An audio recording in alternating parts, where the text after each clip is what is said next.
8 ఏళ్ల ప్రేమ 2 నెలల క్రితం పెళ్లి కానీ ఆ బంధం 3 నాళ్ల ముచ్చటగానే ముగిసింది. ఆఫీస్లో కొలీగ్స్ తో నవ్వుతూ పార్టీ చేసుకున్న నవవధువు కొన్ని గంటలకే రక్తపు మడుగులో శవంగా కనిపించింది. ఢిల్లీలో సంచలనం సృష్టించిన ఆకృతి సుతార్ అనుమానాస్పద మృతి ఇప్పుడు తీవ్ర చర్చనీయాంశంగా మారింది. ఇది ఆత్మహత్య కాదని 20 లక్షల రూపాయల అదనపు కట్నం కోసం భర్త, అత్తమామలు వేధించి మరీ హత్య చేశారని ఆమె కుటుంబ సభ్యులు ఆరోపిస్తున్నారు.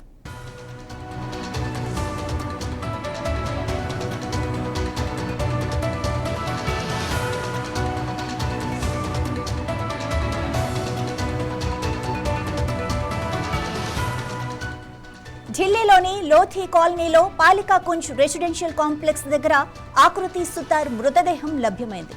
ఛతర్పూర్లోని ఓ ప్రైవేట్ కంపెనీలో సేల్స్ ఎగ్జిక్యూటివ్గా పనిచేస్తున్న ఆకృతి శనివారం డ్యూటీలో చేరి కొలీగ్స్ కి పార్టీ కూడా ఇచ్చింది.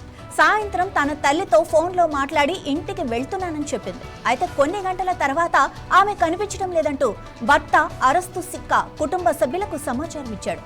తర్వాత భవనంపై నుంచి కింద పడిన స్థితిలో ఆకృతి మృతదేహం కనిపించడంతో విషాదం చోటు చేసుకుంది.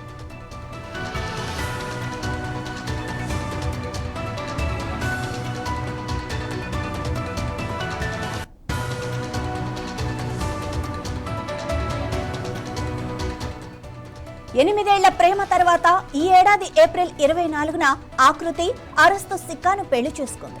అయితే పెళ్లైనప్పటి నుంచి 20 లక్షల అదనపు కట్నం కోసం భర్త, అత్తమామలు వేధించేవారని కుటుంబ సభ్యులు ఆరోపిస్తున్నారు.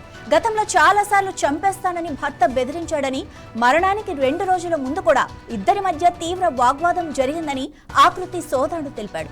ఆకృతికి ధైర్యం ఎక్కువని, ఆమె ఆత్మహత్య చేసుకునే అవకాశమే లేదని కుటుంబ సభ్యులు చెబుతున్నారు.